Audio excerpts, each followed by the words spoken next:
Hello everyone, welcome to the commerce achiever platform. इस video के through आज हम स्टार्ट करें new chapter, new topic, income of other person included in assessee's total income. तो income tax में ये हमारा सोर्सेज ऑफ इनकम के बाद जो टॉपिक है वो है income of other person included in assessee's total income. इसका मतलब क्लबिंग ऑफ इनकम। ठीक है, क्लबिंग ऑफ इनकम इसका मतलब क्या होता है, मैं ब्रीफ एक आपको आइडिया देती हूँ कि कई बार क्या होता है ना, एसएससी अपना टैक्स बचाने के चक्कर में अपने बच्चों के नाम कुछ ट्रांसफ़र कर देता है, अपनी वाइफ के नाम, अपने स्पाउस के नाम ट्रांसफ़र कर देते हैं ताकि उनके ऊपर टैक्स का बर्डन कम आए। तो ये कुछ प्रोविजंस हैं जाकि ये जो ट्रांसफ़र होते हैं एक्चुअली में नॉट ट्रांसफ़र होके बट सिर्फ इनकम को ट्रांसफ़र किया जाता है। तो उस केस में कुछ इनकम टैक्स के प्रोविजंस आए कि ये वॉयलेशन है, एक तरीके से ये टैक्स प्लानिंग है।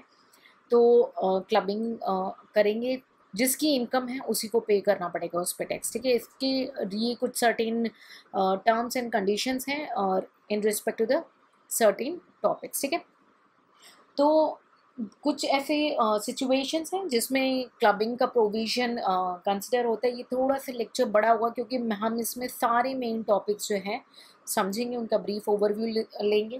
तो इस वीडियो को एंड तक देखेंगे। ठीक है, और जब पूरा एंड तक आप समझ लेंगे उसके बाद कोई अगर क्वेरी अराइज होती है then you will ask. Okay, चलिए सबसे पहला जो हम डील करेंगे वो है transfer of income without transfer of asset. ठीक है, यानी सिर्फ बुक्स में दिखाने के लिए इनकम ट्रांसफ़र किए लेकिन एक्चुअली में जो है एसेट ट्रांसफ़र नहीं किए।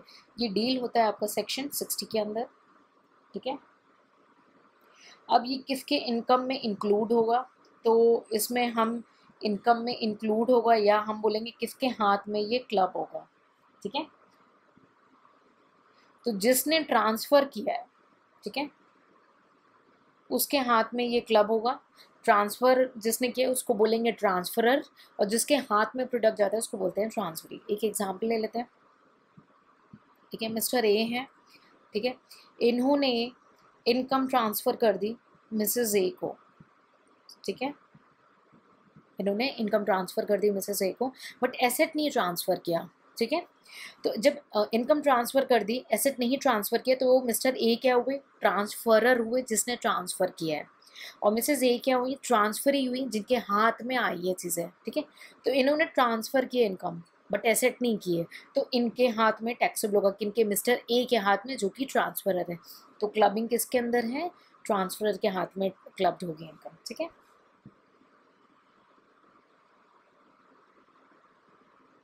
ओके, कंडीशंस क्या हैं, कंडीशंस देख लेते हैं कि क्लबिंग जो है आपकी अप्लाई होगी irrespective of these two facts. पहला जो है कि वो ट्रांसफ़र रिवोकेबल है या नहीं। सॉरी, ठीक है, ट्रांसफ़र रिवोकेबल है या नहीं, यानी बीच में टूट सकता है, नहीं टूट सकता है, या लाइफ टाइम के लिए, इसको ध्यान नहीं रखना है तब भी क्लबिंग होगी। मतलब इन दोनों एरियाज़ को ध्यान नहीं रखना है। सेकेंड जो एरिया है कि ट्रांसफ़र जो है वो चाहे बिफोर या after of commencement of IT act हुआ।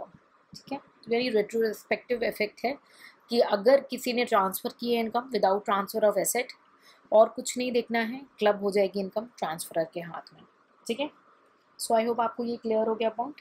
चलिए नेक्स्ट देखते हैं रिवोकेबल ट्रांसफ़र ऑफ एसेट। ठीक है, सेकेंड हम देखेंगे revocable, one second, revocable transfer of asset. ठीक है, ये डील होता है आपका सेक्शन 61 के अंदर में। ठीक है, revocable transfer of asset deal होता है आपका सेक्शन 61 में। ठीक है, आईटी एक्ट में सेक्शन में दिया हुआ है, रिवोकेबल की डिफिनीशन स्ट्रेट अवे गिवन है, हम उसको एक बार डिस्कस कर लेते हैं कि ट्रांसफ़र को डीम्ड यानी माना गया है। डीम्ड जब प्रोविजन वर्ड यूज़ हो तो यानी माना गया है कि फॉलोइंग ट्रांसफ़र को माना गया है कि वो रिवोकेबल ट्रांसफ़र है। मतलब कोई भी चीज़ को ट्रांसफ़र तब रिवोकेबल मानी जाएगी अगर ये दोनों क्राइटेरियाज को फिट करती है, इन दोनों में से कोई एक मतलब क्राइटेरिया को, कि जो एग्रीमेंट था या जो कोई भी प्रोविज़न था, ठीक है, उसमें जो है कोई भी प्रोविज़न इंक्लूड हो फॉर रीट्रांसफ़र, ठीक है, रीट्रांसफ़र का प्रोविज़न इंक्लूड हो, चाहे होल हो या पार्ट हो, ठीक है, चाहे डायरेक्ट हो या इनडायरेक्ट वे में हो, किसी भी फॉर्म में, ठीक है, चाहे इनकम की हो या एसेट की हो, ठीक है, ऑफ टू दी ट्रांसफरर।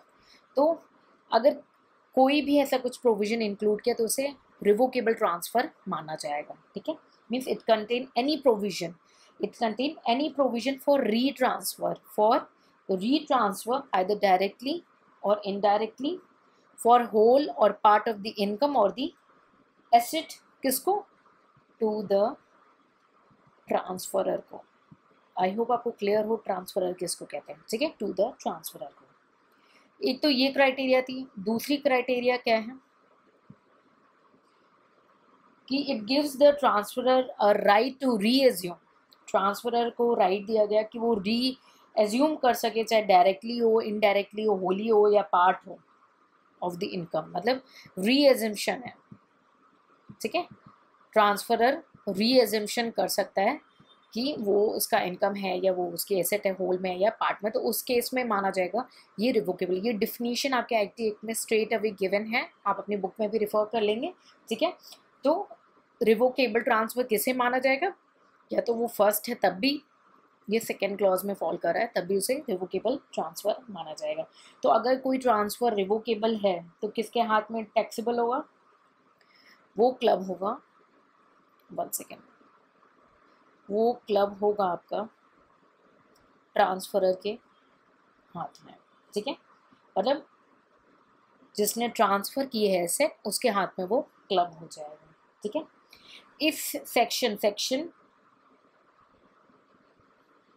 ठीक है 61 का कुछ एक्सेप्शन है जो कि मेंशन है सेक्शन 62 के अंदर, ठीक है, कि इन केसेस में जो फॉलोइंग मैं केसेस अभी बताने जा रही हूँ उन केसेस में सेक्शन 61 अप्लाई नहीं होगा, ठीक है, अगर ट्रांसफरर को रिसीव नहीं होता, ठीक है, बेनिफिट, अगर ट्रांसफरर को, फिर से ध्यान देंगे, सेक्शन 61 अप्लाई नहीं होगा उन केसेस में जब ट्रांसफरर को रिसीव नहीं होता, ठीक है, benefit from these two income. मैं अभी डिस्कस करने जा रही हूँ कौन से दो इनकम में, ठीक है। एक, कोई ट्रस्ट, ठीक है, कोई ट्रस्ट या जो ट्रांसफर हो रहा है वो रिवोकेबल ना हो, ठीक है, वो रिवोकेबल ना हो during the life time of transferee और बेनिफिशियरी, यानी जिसको दिया है,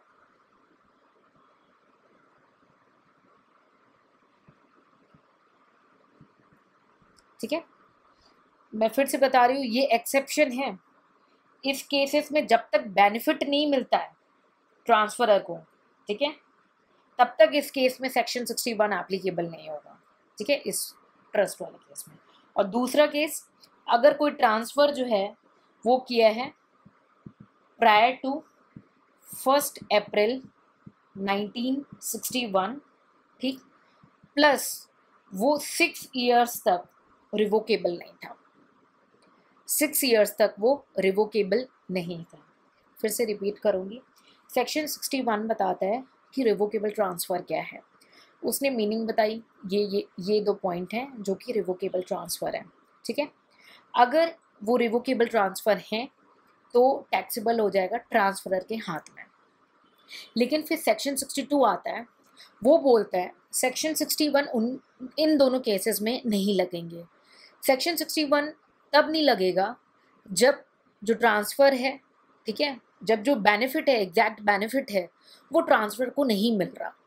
किस केस में नहीं मिल रहा, अगर जो ट्रस्ट थी या जो ट्रांसफ़र था वो रिवोकेबल नहीं था during the life time of the beneficiary, ठीक, अगर ये क्लॉज है, ठीक है, ये वाला क्लॉज अगर हो जा रहा है और इसका बेनिफिट ट्रांसफरर को नहीं मिल रहा है तो ट्रांसफरर के हाथ में क्लबिंग नहीं होगी। बार बार समझा रही हूँ, एकदम ध्यान से सुनो। और सेकेंड क्राइटेरिया क्या है कि अगर 1 अप्रैल 1961 से पहले ट्रांसफ़र हुआ हो और 6 साल तक वो रिवोकेबल नहीं रहा हो, ठीक, ये क्राइटेरिया है। लेकिन इसका कोई भी बेनिफिट ट्रांसफरर को नहीं मिला तो उसके हाथ में नहीं टैक्सेबल होगा। आई होप आपको क्लियर हो गया। सेक्शन 61 एंड 62 कंबाइन करके रीड करेंगे, आपके मटेरियल में बहुत डिटेल में गिवन है, तो उसको एक बार अच्छे से रीड करेंगे, ठीक है। चलिए आगे बढ़ते हैं। थर्ड जो हम डील करेंगे सैलरी से। कोई भी सैलरी है, कमीशन है, ठीक है, फीस, रेन्यूमरेशन, ठीक है, फीस है, रेन्यूमरेशन है, ठीक है, जो किसी भी स्पाउस को मिल रही है, हस्बैंड है तो वाइफ को, वाइफ है तो हस्बैंड को, ठीक है, स्पाउस को मिल रही है, किससे, एक कंसर्न में जिसमें इंडिविजुअल जो है उसका सब्सटेंशियल इंटरेस्ट है, ठीक है। अब मैं इसको डायग्राम के थ्रू भी आपको समझाऊंगी, पहले हम प्रोविजन को अंडरस्टैंड कर लेते हैं, ठीक है। यानी इंडिविजुअल एक कंपनी में काम करते हैं, यह उस कंपनी का पार्ट है जिसमें उनका सब्सटेंशियल इंटरेस्ट है, और उसी सेम कंपनी में उनके स्पाउस हैं या उनकी स्पाउस हैं, ठीक है, और उन स्पाउस को सैलरी या कमीशन या फीस या रेन्यूमरेशन रिसीव हो रहा है, ठीक है। क्लबिंग किसके हाथ में होगी? क्लबिंग किसके हाथ में होगी? क्लब विल बी उसके हाथ में होगी उस स्पाउस के आदमी यानी हस्बैंड और वाइफ, ठीक है, जिसकी टोटल इनकम ग्रेटर हो, ज़्यादा हो, ठीक है। ये जो टोटल इनकम कंप्यूट होगी, ठीक है, ये इस इनकम को इंक्लूड करने से पहले की होगी, ठीक है, that means before including income of that concern, ठीक है, उस कंसर्न की इनकम इंक्लूड करने से पहले, ठीक है। पहले प्रोविजन समझते हैं फिर डायग्राम बताऊंगी, ठीक है। कंडीशन क्या रखी है इन्होंने? अभी तो मैंने आपको बताया कि किसके हाथ में क्लब होगा, है ना। अब कंडीशन क्या रखते हैं ये कि हस्बैंड हो या वाइफ हो, उनको उसी कंसर्न से रिन्यूमरेशन मिलना चाहिए, फीस कमीशन मिलना चाहिए। और दूसरी कंडीशन क्या है कि जो रिलेशनशिप है हस्बैंड और वाइफ का, ठीक है, वो उस समय रहना चाहिए जब इनकम अक्रू हुई है, रिसीव के टाइम की बात नहीं की है। तो इनकम सब्सिस्ट होना चाहिए, रिलेशनशिप सब्सिस्ट होनी चाहिए at the time of accrual of the income, ठीक। यानी स्पाउस को उसी सेम कंसर्न से रिन्यूमरेशन मिल रहा है और दूसरा दोनों का रिलेशन अक्रू के टाइम में रहना चाहिए, सब्सिस्ट रहना चाहिए, ठीक। ये इतना क्लियर हो गया। एक्सेप्शन देख लेते हैं। क्लबिंग उस केस में अट्रैक्ट नहीं होगी, ठीक है, इसी प्रोविजन में क्लबिंग उस केस में अट्रैक्ट नहीं होगी जब स्पाउस जो है, आइदर हस्बैंड और वाइफ कोई भी हो सकता है, उसके पास कोई टेक्निकल स्किल है या कोई प्रोफेशनल क्वालिफिकेशन है, लाइक CA CS डॉक्टर्स, ठीक है, प्लस या तो उसके पास कोई टेक्निकल स्किल है या उसके पास कोई प्रोफेशनल क्वालिफिकेशन है, और उसको रिन्यूमरेशन जो रिसीव हो रही है उस कंसर्न से, वो रिन्यूमरेशन जो मिल रही है उसको, वो उस नॉलेज की वजह से मिल रही है या उस क्वालिफिकेशन की वजह से मिल रही है या एक्सपीरियंस की वजह से मिल रही है, that is specified in the act. इसीलिए इसको बिल्कुल ही फोकस करके पढ़ा रही हूँ और आपको बिल्कुल फोकस करके पढ़ना पड़ेगा, ठीक है। तो क्लबिंग प्रोविजन जो है हस्बैंड और वाइफ जिसकी हायर ग्रेटर है इनकम, उसमें क्लब होगा। लेकिन एक एक्सेप्शन दे दिया कि अगर स्पाउस के पास कोई टेक्निकल नॉलेज है, कोई प्रोफेशनल स्किल है और वो उस इन कंसर्न से उसे रिन्यूमरेशन मिल रही है क्योंकि वो अपने नॉलेज यूज़ कर रहे हैं या अपना क्वालिफिकेशन यूज़ कर रहे हैं या अपना एक्सपीरियंस यूज़ कर रहे हैं, तब क्लबिंग नहीं होगा, ठीक है, तब क्लबिंग नहीं होगा। आई होप आपको क्लियर हो गया वो कॉन्सेप्ट। और अगर किसी भी साल में इनकम क्लब हो जाती है किसी भी स्पाउस के अंदर, कभी मानो इस साल मानो वाइफ के इनकम में क्लब हो गई है हस्बैंड की इनकम, ठीक है, तो सक्सीडिंग ईयर का सेपरेटली देखेंगे, ठीक है।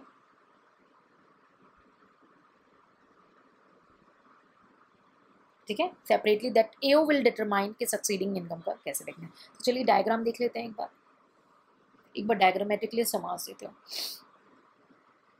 सपोज ये मिसेस ए है और ये है मिस्टर ए। मिसेस ए जो है एक पर्टिकुलर कंसर्न है, उसमें उनका सब्सटेंशियल इंटरेस्ट है, ठीक है, उसमें उनका सब्सटेंशियल इंटरेस्ट है।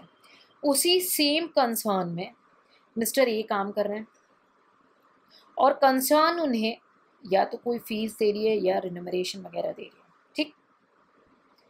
अब ये जब हो रहा है तो मिस्टर ए हो या मिसेस ए हो, जिनकी ग्रॉस टोटल इनकम,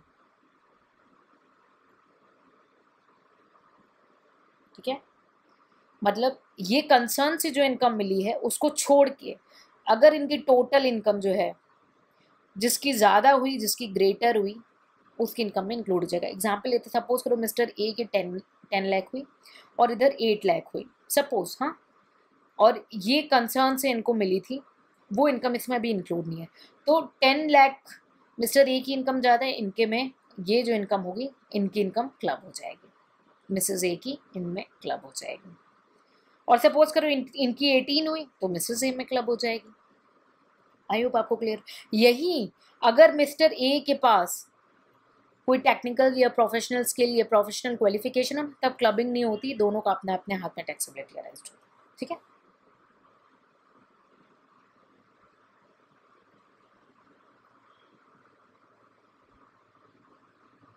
चलिए आगे देखते हैं। आई होप ये पॉइंट क्लियर हो गया होगा आपको, ठीक है। तो नेक्स्ट देखते हैं 4th पॉइंट, एसेट से, ठीक है, ये एसेट्स है, इससे इनकम हो रही है लेकिन ये जो एसेट है ना, ये हाउस प्रॉपर्टी नहीं होना चाहिए, ठीक है। ये एसेट से इनकम हो रही है लेकिन ये एसेट जो है हाउस प्रॉपर्टी नहीं होना चाहिए। और ये जो एसेट है कोई जो भी इंडिविजुअल होगा वो ट्रांसफ़र कर रहा है अपने स्पाउस को, ठीक है, डायरेक्टली ट्रांसफ़र कर रहा है या इनडायरेक्टली, नो मैटर, ठीक है। इंडिविजुअल जो है वो ट्रांसफ़र कर रहे हैं डायरेक्टली या इनडायरेक्टली अपने स्पाउस को एक एसेट ट्रांसफ़र कर रहे हैं, ठीक है, और इस एसेट से कुछ इनकम हो रही है, ठीक है। क्लब किसके हाथ में होगा? इंडिविजुअल के हाथ में होगा जिसने ट्रांसफ़र किया, ठीक है। इंडिविजुअल के हाथ में क्लब होगा, जो भी है, ये मिस्टर है या मिसेस है, उनके हाथ में क्लब होगा, ठीक है। क्लबिंग नहीं एप्लीकेबल है, कुछ इसके एक्सेप्शंस हैं, देख लेते हैं एक बार। अगर एसेट जो है बिफोर मैरिज ट्रांसफ़र की थी, ठीक है, बिफोर मैरिज थी, अगर एसेट जो है ट्रांसफ़र की थी बिफोर मैरिज तब क्लब नहीं होगी। सेकेंड, अगर एसेट जो है ट्रांसफ़र की विद एडिक्वेट कंस्ट्रेशन, यानी कि ट्रांसफ़र की और उसे प्रॉपरली कुछ अमाउंट या कुछ भी ले लिया, ठीक है, दैट मीन्स एडिक्वेट कंस्ट्रेशन लिया, रिटर्न में कुछ लिया, यहाँ इसका मतलब यहाँ पे कोई भी नेचुरल लव और अफेक्शन नहीं दिख रहा है, ठीक है। तो नेचुरल लव और अफेक्शन के चक्कर जो है इसको it does not constitute the adequate concentration, ठीक है। तो ये एक्सेप्शन हो जाएगा, इस केस में क्लबिंग नहीं होगी, ठीक है। थर्ड एक्सेप्शन क्या है? अगर एसेट ट्रांसफर्ड की है on the agreement to live apart, divorce वगैरह का केस होता है, कई बार डाइवर्स नहीं होते हैं, they decided to live apart, तो अगर एग्रीमेंट टू लिव अपार्ट है और तब एसेट ट्रांसफ़र की है तो उस केस में भी क्लबिंग नहीं होगी उस एसेट की इनकम से, ठीक है। फोर्थ, जिस दिन इनकम अक्रू हुई, ठीक है, उस दिन जो भी ट्रांसफर ही है, ये जो भी होगा ये ट्रांसफर ही हो जाएगा। उस दिन जो भी ट्रांसफर ही है वो स्पाउस नहीं रह गया, नॉट अ स्पाउस, यानी दे आर अ पार्ट, ठीक है, ऑफ ट्रांसफर, ठीक है। तो जिस डेट को इनकम इनकर हो रही है उस दिन ये जो ट्रांसफर ही है ये ट्रांसफरर का स्पाउस नहीं है, ठीक है, तो इनकम क्लब नहीं होगी। ठीक है, आगे देखते हैं। ठीक है, नेक्स्ट जो है, 1 सेकेंड, हमने कितने एक्सेप्शन लिए, 4 एक्सेप्शंस देख लिए, ये 5th एक्सेप्शन है। ठीक है, 5th एक्सेप्शन क्या है, अगर प्रॉपर्टी जो ट्रांसफ़र हो रही है कर्ता के द्वारा या HUF की वजह से, ठीक है, और वाइफ को जा रही है ड्यू टू को-पेंस्ट्रीज, ठीक है, उसके लिए इसमें क्लबिंग नहीं होगा। ठीक है, और 6th पॉइंट क्या है कि अगर प्रॉपर्टी जो है स्पाउस ने एक्वायर कर ली है, ठीक है, out of the pin money. ठीक है, pin money means house hold saving वगैरह, पैसे बचा बचा करके, तो उसने उसके थ्रू एक्वायर की है। ठीक है, तो उस केस में भी जो है क्लबिंग नहीं होगी। ठीक है, आउट ऑफ पिन मनी लिख दी मैं। So I hope you are clear with this exception. In cases में क्लबिंग नहीं होगा, अदरवाइज इंडिविजुअल के हाथ में क्लबिंग हो जाएगा। ठीक है, सपोज करो, डायग्राम के थ्रू समझ लेते हैं, 1 सेकेंड।